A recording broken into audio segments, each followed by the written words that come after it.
Hello dear students, this is Mr. Zamir Sheikh. I welcome you all on our YouTube channel, the Center of MCQs. Today we will see important MCQs on statistics. Let us proceed for the first question.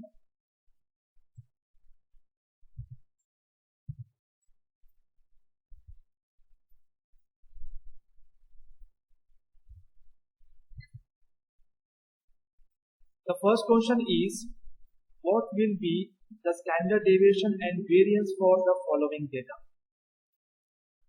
So here we can see size of atom is given along with its frequency distribution and summation Fi xi minus x bar whole square is equal to 124. So this data is given here. Size of atom along with its frequency distribution. So we can say it is ungrouped data because no class intervals are given here. Class intervals यहाँ पर नहीं दिए हैं. Size of atom दिया हुआ है इस frequency distribution के साथ और उसके अलावा क्या दिया है क्वेश्चन में summation Fi xi minus x bar whole square. So by using this data we have to find out standard deviation and variance.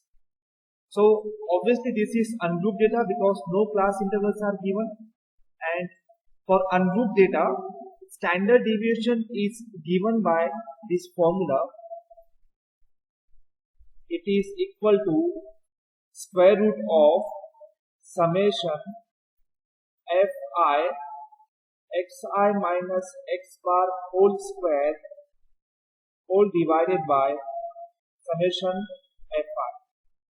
So to get the value of standard deviation, what we will need? We will need summation of Fi xi minus x bar whole square, that is already given in the example. It is 124, and the value of summation Fi. Summation Fi means the addition of all frequency. The addition of all this frequency will be the summation of Fi. So if we add all this frequency, we will get its addition as 48. That will be the summation of Fi.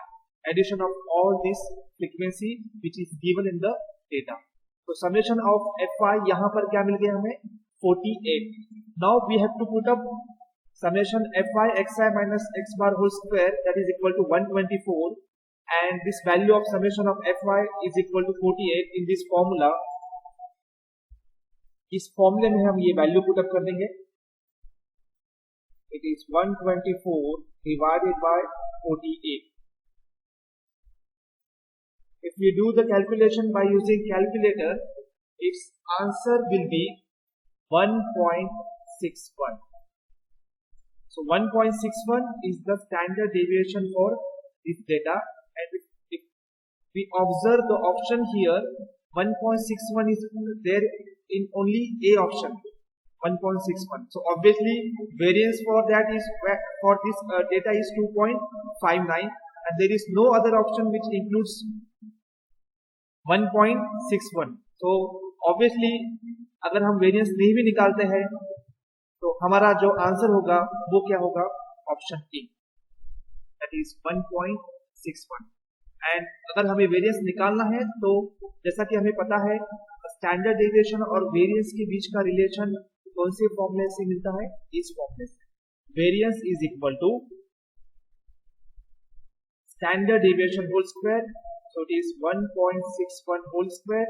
इसका अगर हम square करेंगे तो वो हमें मिल जाएगा 2.59. So the correct option for this example will be option A. तो इस तरह हम इसको सॉल्व कर सकते हैं. Late us proceed for the next example.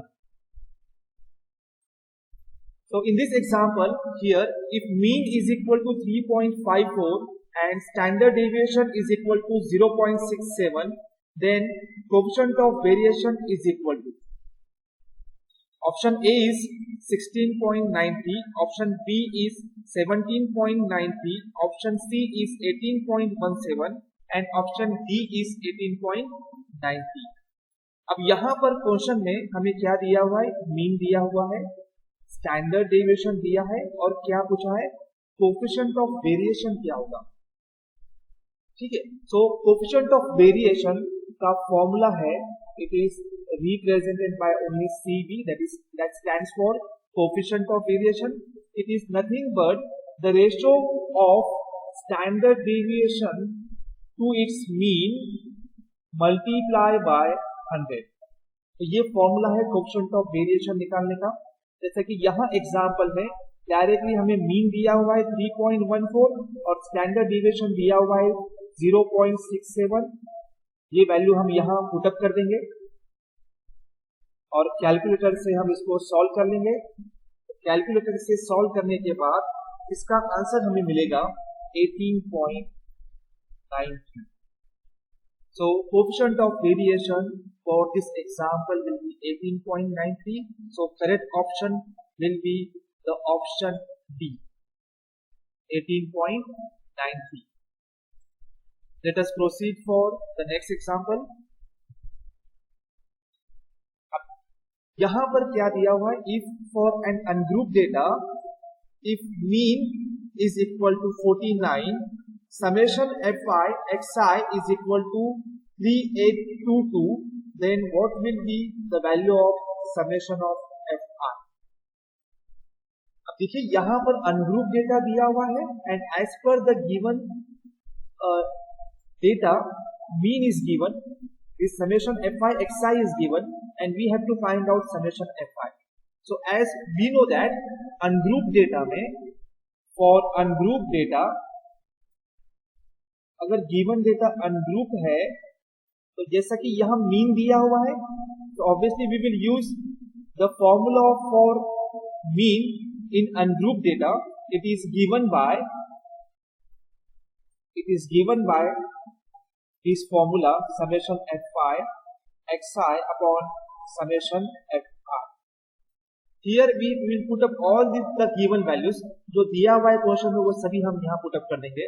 Question में क्या दिया हुआ है, मीन दिया हुआ है 49, समेशन fi xi दिया हुआ है 3822 and we have to find out summation of fi. summation of fi हमें निकालना है। तो अगर मैं ये summation of fi को इधर ट्रांसफर कर दूं तो it will be like this, summation of fi multiply by 49 is equal to 3822। मुझे summation of fi की वैल्यू निकालना है, तो ये 49 को हम नेक्स्ट स्टेप में यहाँ डिनोमिनेटर में ट्रांसफर कर देंगे। तो summation of fi is equal to 3822 divided by 49, इसका डिवीजन करने के बाद हमें आंसर मिल जाएगा 78। तो 78 is the answer for summation of fi. Let us proceed for the next question. Question number 4 is what will be the mean of the following data? अब यहाँ पर डेटा दिया हुआ है, क्लास इंटरवल्स दिए हैं 0 to 10, 10 to 20, 20 to 30, 30 to 40, 40 to 50, along with its frequency distributions. हमें क्या निकालना है, इस डेटा का मीन निकालना है। तो यहाँ पर क्लास इंटरवल्स दिए हैं, it means here given data is a group data. Given data is a group data. जब डेटा में क्लास इंटरवल्स बना के दिए होंगे तो उस डेटा को हम क्या बोलते हैं, ग्रुप डेटा बोलते हैं। ठीक है, now we have to find out this mean. There are 4 options are given. Option A is 29.29, option B is 29.24, option C is 29.15 and option D is 28.29। Now for group data, mean is given by this formula. Mean is equal to a plus h summation fi ui upon summation of fi. ये formula है mean निकालने का जब given data group data होता है। तो obviously अगर हमें मीन निकालना है तो हमें इस सभी टर्म्स की वैल्यू पता होना चाहिए जो इस फॉर्मूले में दिख रहे हैं, जैसा कि this a stand for assumed mean, this h stand for class width, this summation of fi ui upon summation of fi for that we have to prepare a table here. यहाँ पर हमें टेबल प्रिपेयर करना होगा. See here, the table is here. Now in that table what we will need first column will be the class intervals. Class से second column जो है वो हमें xi निकालना होता है. Third column will be the given frequency fi, और जैसा कि इस फॉर्मूले में हम देख रहे हैं कि हमें ui चाहिए, और ui का फॉर्मूला होता है xi minus a upon h. Then there is no need to find out this ui square as it is not needed here. ठीक है. And then fi ui, the last column is needed here, fi into ui. So whatever terms are required, only that terms should be mentioned in the table. So here there is no need to put this column here, it is not required. Ui square is required for standard deviation, so I will delete this column here. Okay, so class intervals we will write down one by one here: 0 to 10, 10 to 20, 20 to 30, 30 to 40 and 40 to 50. Class intervals हमने लिख लिए. अब class interval से xi कैसे निकालते हैं? xi is the mid value of each and every class interval separately. तो कैसे निकालना है? जैसा कि पहला क्लास इंटरवल दिख रहा है 0 to 10, इन दोनों का हम एडिशन करेंगे डिवाइडेड बाय 2. तो 0 plus 10 divided by 2 it will be 5. ठीक है. इसी तरह सेकेंड वाला भी 10 plus 20 divided by 2 it is 15. Answer आ जाएगा 15. अगर हमने दो पहले वैल्यूज निकाल ली है xi के, तो उसके आगे के वैल्यूज निकालने की जरूरत नहीं है. ये दोनों का जो इतना डिफरेंस होगा उतना हम प्रीवियस वाले वैल्यू में ऐड करते जाएंगे और नेक्स्ट वैल्यू लिखते जाएंगे. मतलब हर बार एडिशन करके डिवाइड करने की जरूरत नहीं होगी. तो नाउ सिर्फ पहले दो वैल्यूज निकाल लेना है xi के दो वैल्यूज हमने निकाल लिए.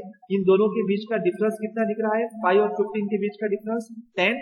तो अगर मैं 15 में 10 ऐड करूं तो वो हो जाएगा 25. 25 में 10 ऐड करूं वो हो जाएगा 35, और 35 में 10 ऐड करने के बाद कितना हो जाएगा? 45. ये हो गया हमारा xi कॉलम. ठीक है. देन फ्रीक्वेंसी fi कॉलम जो फ्रीक्वेंसी क्वेश्चन में दिया हुआ है वो एज इट इज हमने यहाँ लिख लिया. 5, 7, 10, 16 and 11. And then after that ui is given by this formula xi minus a upon h. So ui के लिए क्या लगने वाला है? हमें a लगने वाला है. a means assume mean. assume mean का मतलब हम ये जो निकालते हैं ये कहां से निकालते हैं? assume mean xi का एग्जैक्टली सेंटर वैल्यू. अब xi के कॉलम में हम जाएंगे और एग्जैक्टली सेंटर में कौन सा वैल्यू दिख रहा है? एग्जैक्टली सेंटर में दिख रहा है 25. वो होगा हमारा assume mean. So here a is 25. और ये जो h होता है ये h होता है क्लास इंटरवल. क्लास इंटरवल का width मतलब क्या होगा? the upper limit of that class minus lower limit. तो हर एक क्लास के बीच का डिफरेंस आपको कितना दिख रहा है? यहाँ पर 10 का. तो here class width is 10, h is 10. अब वन बाय वन हम यहाँ पर xi की वैल्यू पुटअप करेंगे. First value of xi is 5 minus a is 25 divided by h 10. तो आंसर क्या आ जाएगा? पहले वैल्यू के लिए xi के पहले वैल्यू के लिए ui की वैल्यू आ जाएगी -2. Similarly for second value of xi की सेकेंड वैल्यू है 15. वो अगर हमने यहाँ पुटअप कर दिया, a की वैल्यू पुटअप की और h की वैल्यू पुटअप की, वो मिलेगा -1.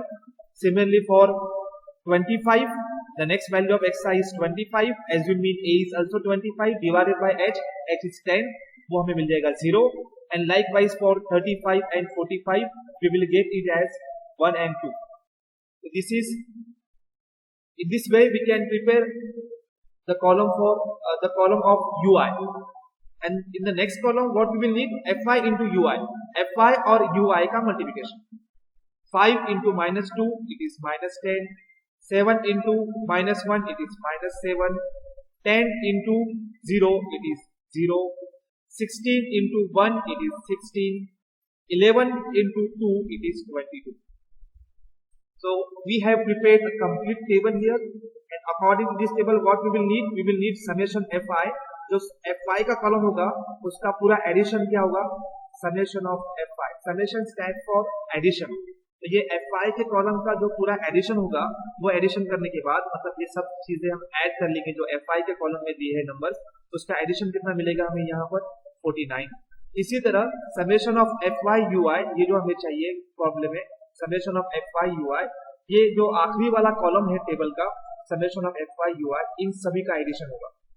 ये सभी को अगर हम ऐड करते हैं तो हमें क्या मिलेगा, summation of F why you I that will be equal to 21। ठीक है, now we will put up all this values in this formula here. Here a is 25, h is 10, summation fy ui is 21, summation fy is 49। और अगर हम calculator से इसका answer निकाल लेते हैं तो ये हमें मिलेगा 29.29।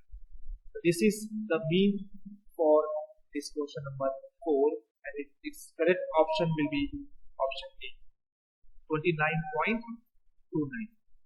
Let us proceed for the next question. Question number 5. Question number 5 is what will be the standard deviation and variance for the following data? Again यहाँ पर हम देख रहे हैं कि class intervals दिए हैं. Class intervals are given here along with its frequency distribution. तो ये डेटा कौन सा हो गया? जहां पर class intervals दिए हैं वो डेटा होता है group data. जहां पर क्लास इंटरवल्स नहीं दिए वो होता है अनग्रुप डेटा। ठीक है, so a table is given, class intervals are given along with its frequency distribution, और इसके अलावा क्या दिया है, summation f why you i is -2 and summation f why you I square is 66। And what we have to find out, we have to find out standard deviation. अब यहाँ पर जो चीजें हमें लगने वाली है, स्टैंडर्ड डेविएशन का फॉर्मूला जो ग्रुप डेटा में क्या होता है that we will write down here. In group data standard deviation is given by this formula, it is h square root of summation F I U I square upon summation F I minus summation F I U I divided by summation F I whole square. This is the formula to find out standard deviation in for a group data। ठीक है, तो obviously जो चीजें हमें यहाँ लगने वाली है, and variance is nothing but standard deviation whole square. तो जैसे हमें स्टैंडर्ड डेविएशन मिल जाता है उसका हम स्क्वायर कर लेंगे, उसके स्क्वायर से हमें क्या मिल जाएगा, वेरियंस। तो अब यहाँ पर जैसे कि हमें जो चीजें चाहिए वो ऑलरेडी क्वेश्चन में लिखा हुआ है, दिया हुआ है। समेशन एफ आई यू आई चाहिए, क्वेश्चन में दिया हुआ है ऑलरेडी लिखकर, तो हमें यहाँ कोई टेबल प्रिपेयर करने की जरूरत नहीं है। Summation F I U I -2 already question में दिया हुआ है। Summation F I U I square it is already given in the example, it is 66। Only we have to find out summation of F I. Summation of F I, ये जो frequency दिया है question में table में, इन सभी का addition होगा, तो वो हम यहाँ पर डायरेक्टली निकाल लेंगे। और अगर हम इसको ऐड करते हैं सभी फ्रीक्वेंसी को, वो होगा हमारा summation F I. So here summation F आई, अगर हम ये सभी को ऐड करते हैं तो वो मिलेगा हमें 50। पूरे फ्रीक्वेंसी का एडिशन होगा समेशन एफ आई। बाकी यहाँ पर और कोई टेबल हमें प्रिपेयर करने की जरूरत नहीं है क्योंकि मैक्सिमम चीजें क्वेश्चन में लिखकर दिया हुआ है। And the value of h means class width, यहाँ पर हम देख रहे हैं कि क्लास की हर एक क्लास इंटरवल जो हम ऑब्जर्व कर रहे हैं तो अपर लिमिट और लोअर लिमिट का डिफरेंस कितना है हर एक क्लास इंटरवल का, 10। So here class width h is 10। Now we will put up here all the values. h is 10, square root of summation F I U I square is 66, summation F I is 50 minus summation fi ui, summation fi ui is -2 divided by summation fi is 50 its whole square। by using calculator, अगर हम इसको calculator में बराबर type करते हैं तो हमें answer आसानी से मिल जाता है। अगर हम कैलकुलेटर में टाइप करते हैं तो इसका आंसर हमें मिलेगा 11.48। This is the answer for standard deviation. और अगर हम ऑप्शन में देखते हैं 11.48 सिर्फ एक ही ऑप्शन में दिख रहा है, दैट इज ऑप्शन सी। ठीक है, तो ऑप्शन सी में ही 11.48 है, तो ऑब्वियसली ये जो होगा ये होगा वेरियंस। तो ऑब्वियसली वेरियंस निकालने की जरूरत ही नहीं है क्योंकि ऑप्शन सी हमें मिल गया है, 11.48 ऑप्शन सी में ही है, तो उसका करेक्ट आंसर होगा 11.48, दैट इज ऑप्शन सी। और अगर वेरिएंस हमें निकालना ही है तो वेरिएंस निकालने का फॉर्मूला हमें पता है, it is standard deviation whole square. और अगर हम 11.48 का स्क्वायर करते हैं तो हमें इसका आंसर मिलेगा 131.79। So option C is the correct answer for question number 5। Let us proceed for the next question, question number 6। Here for this data, class intervals are given, frequency is given, beyond this mean is given, standard deviation is also given for this data. Only we have to find out coefficient of variation. As we know that for group data as well as for ungrouped data, coefficient of variation is given by the ratio of standard deviation to its mean multiplied by 100. ये formula fix है group और ungroup data के लिए। सिर्फ mean और standard deviation के फॉर्मूले vary होते हैं according to the given data, whether it is group और ungroup. So standard deviation already question में दिया हुआ है, that we will put up here 17.01 and mean is also given 32.73 multiply by 100। So by using calculator we can easily get its answer, and its answer is 51.97. So option B is the correct answer for question number 6. Let us proceed for the next question, question number 7. What will be the assumed mean for the following data? Now here marks more than, it is that row is given here along with more than condition. It is 0, 10, 20, 30, 40, 50, 60, 70, and its frequency is also given. Number of students 10, 100, 90, 75, 50, 20, 10, 5, 0. So one data is given along with one condition, more than condition यहाँ पर दिया हुआ है, और इस data के लिए हमें सिर्फ क्या निकालना है, एज्यूम मीन। एज्यूम मीन मतलब ए की वैल्यू, इसको हम क्या बोलते हैं, एज्यूम मीन। ठीक है, तो इसके लिए यहाँ पर एक चीज हमें याद रखना है, जब भी क्वेश्चन में, अभी तो आपको यहाँ क्लास इंटरवल्स नहीं दिख रहे हैं, ठीक है, यहाँ पर हमें क्लास इंटरवल्स नहीं दिख रहे हैं, तो हम ये सोचते हैं कि ये अनग्रुप डेटा है। बट हमेशा हमें याद रखना है, जब भी क्वेश्चन में मोर देन या लेस देन कंडीशन लिखकर दिया होगा, उस टाइप के एग्जाम्पल को हमें ग्रुप डेटा में कन्वर्ट करना होता है। Keep remember this.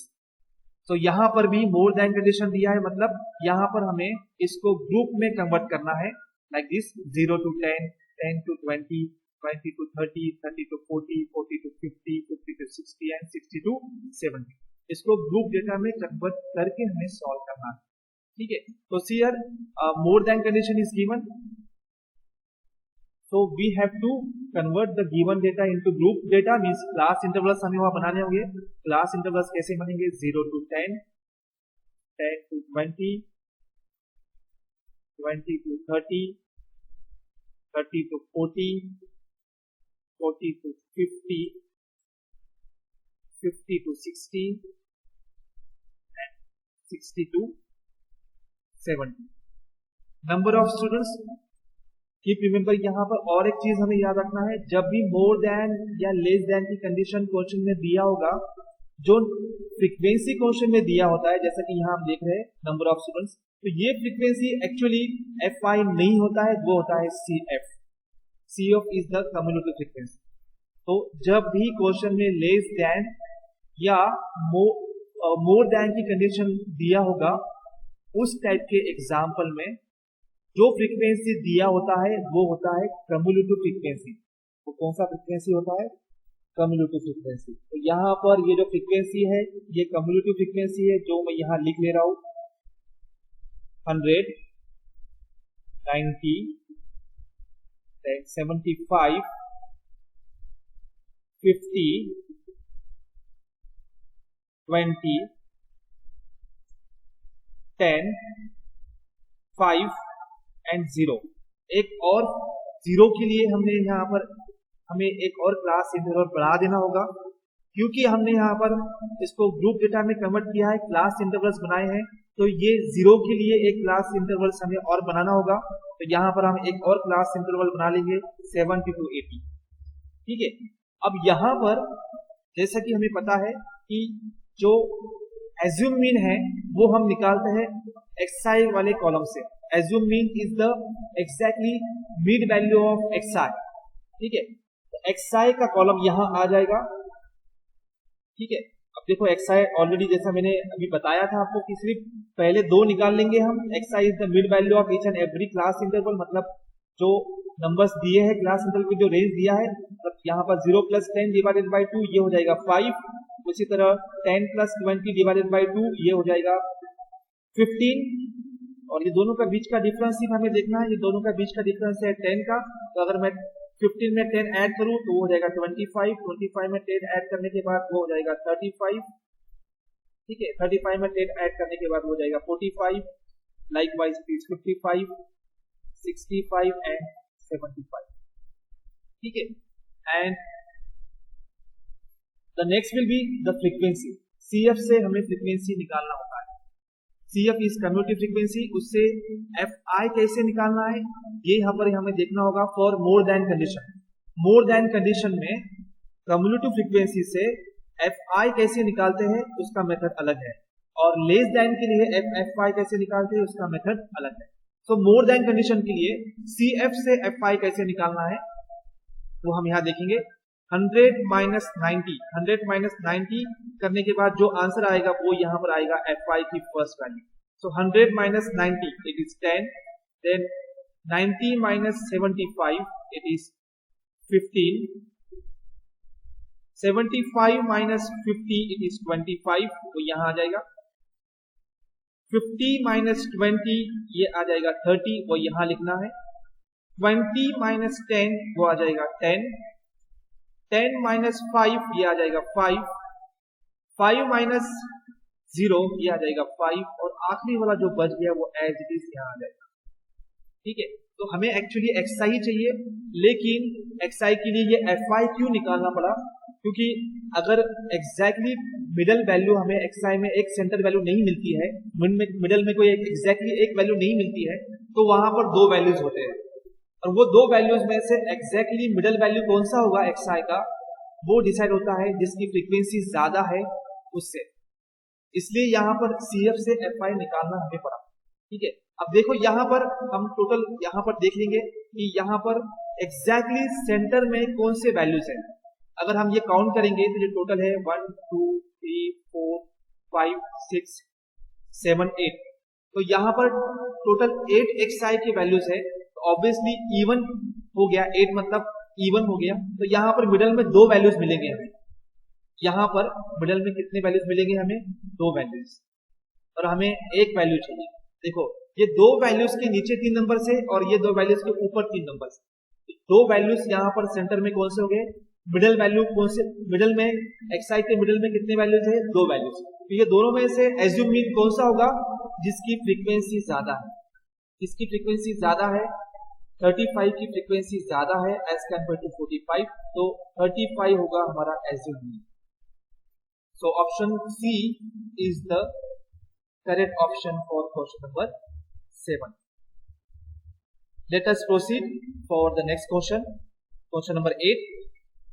Median of a distribution is the value of the variable or variate which divides it into, obviously in our part 1 series we have seen what is median. Median is the value of the variable which divides the given data into two equal parts. So obviously here the option A is the correct answer for median. Median का मतलब हमने already देखा है, जो given data को दो part में equally divide करता है, and this is the definition that we can see here. Median of a distribution is the value of the variable which divides it into two equal parts. ठीक है, ऐसा देखा जिसको मीडियन दो part में इसको इक्वली डिवाइड करता है। 4 इक्वल पार्ट्स जो है ये क्वार्टाइल्स डिवाइड करते हैं। Quartile divides the given data into 4 equal parts. So for median option A is the correct answer. Late us proceed for the next question. Question number 9, if the given data is group data then median is equal to, so there are 4 options are given। यहाँ पर median के 4 फॉर्मूले दिए हुए हैं, तो इसमें से कौन सा वाला फॉर्मूला करेक्ट है वो हमें मार्क करना है। तो याद रखना है मीडियन के लिए n/2 आता है फॉर्मूले में। Simple trick that we can remember, median के फॉर्मूले में n/2 आता है और n/2 यहाँ पर दो ऑप्शन में दिख रहे हैं, ऑप्शन सी और ऑप्शन डी। तो ये दोनों में से कौन सा वाला फॉर्मूला होगा? मीडियन के फॉर्मूले में n/2 आता है और आता है h/f। We can make our own tricks to remember all these formulas. Median n/2 और h/f, l plus h/f n/2 minus cf। ये ऑप्शन सी में दिख रहा है, तो option C is the correct answer for median. Median का जो formula होगा ऑप्शन सी वाला ऑप्शन करेक्ट है। ये जो बाकी फॉर्मूले हम देख रहे हैं जिसमें 3n/4 है, n/4 है, ये जो फॉर्मूले ये क्वार्टाइल्स के फॉर्मूले हैं। किसके फॉर्मूले हैं? क्वार्टाइल्स के फॉर्मूले। ये होगा क्वार्टाइल 1 का फॉर्मूला, ये होगा क्वार्टाइल 3 का फॉर्मूला, और क्वार्टाइल्स में मीडियन को Q2 कहा जाता है। ठीक है, so option C is the correct option for this exam. Let us proceed for example number question number 10। Here we have to find out median of the numbers 12, 13, 11, 9, 8, 6 is option A is 10, 11, option B is 11, option C is 9, option D is 10.5। अब यहां पर हम देख रहे हैं कि एक individual series data यहां पर लिखा हुआ है, सभी नंबर्स यहां पर लिखे हुए हैं, कोई फ्रीक्वेंसी डिस्ट्रीब्यूशन नहीं दिया हुआ है। सो अगर कोई फ्रीक्वेंसी डिस्ट्रीब्यूशन नहीं दिया हुआ है, सिंपल एक सीरीज लिखकर दिया हुआ है और उसका हमें मीडियन निकालना है, तो उसका मेथड ये होता है कि सबसे पहले जो सीरीज हमें दिया हुआ है उसको हम इंक्रीजिंग ऑर्डर में लिखते हैं। इसको हम क्या लिखते हैं? Increasing order. इसको हम इंक्रीजिंग ऑर्डर में लिख लेंगे, मतलब स्मॉलेस्ट 1 टू हायर 1।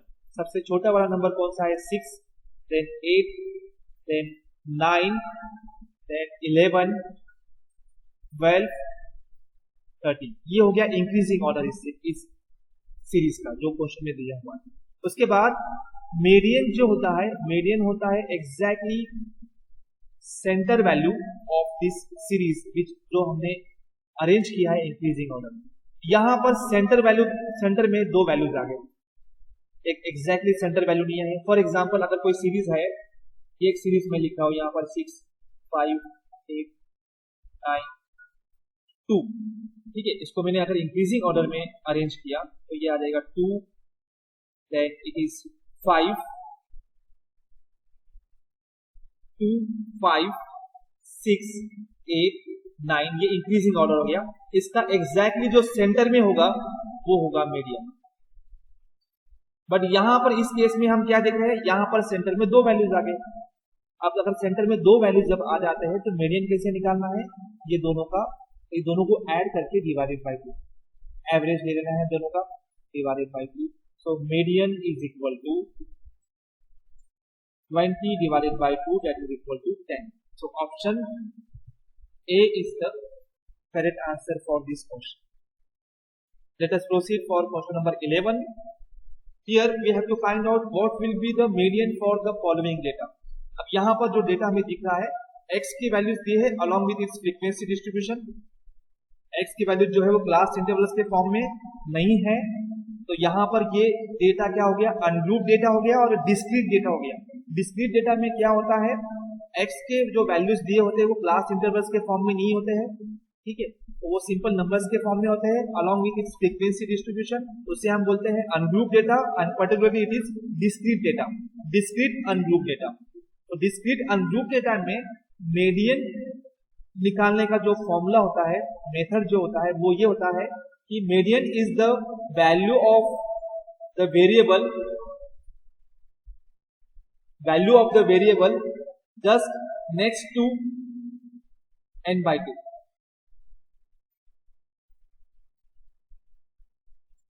वैल्यू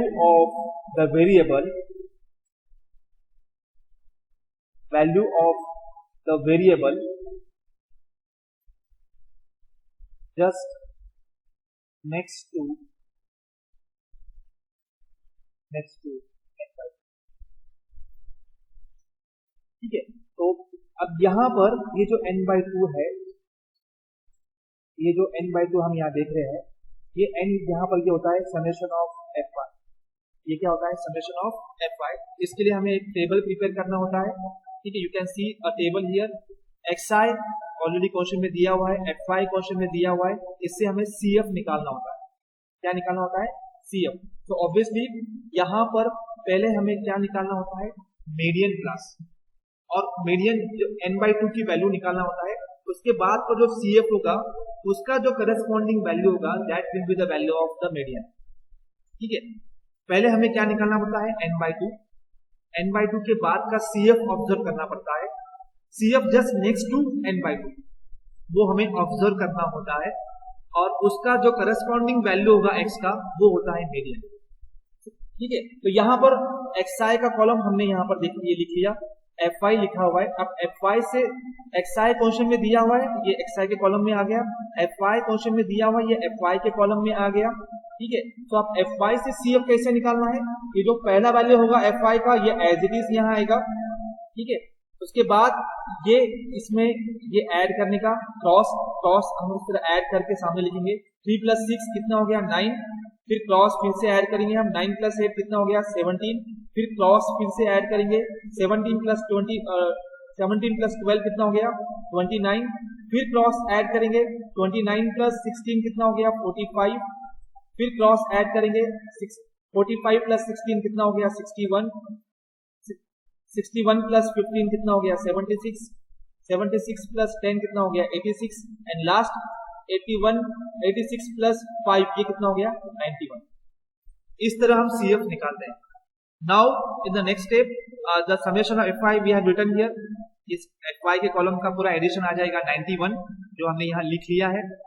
अब यहाँ पर हम क्या निकालेंगे, n/2, n मतलब summation FI, summation FI/2, summation FI कितना है 91 डिवाइडेड बाय 2। अगर हम इसको डिवाइड करेंगे तो यहाँ पर summation FI divided by 2 that is 91 divided by 2, इसका आंसर आ जाएगा 45.50। अब इसके बाद हम क्या करेंगे, CF जस्ट नेक्स्ट टू ये जो आंसर मिला है 45.50, ये ऑब्जर्व करके कौन सा है, इस टेबल में जाओ, 45.50 के बाद का नेक्स्ट CF कौन सा है, नेक्स्ट CF है 61। 45.50 के बाद का नेक्स्ट CF है 61, वो हमने लिख लिया, और उस 61 का करस्पॉन्डिंग x का वैल्यू कौन सा है 11, करस्पॉन्डिंग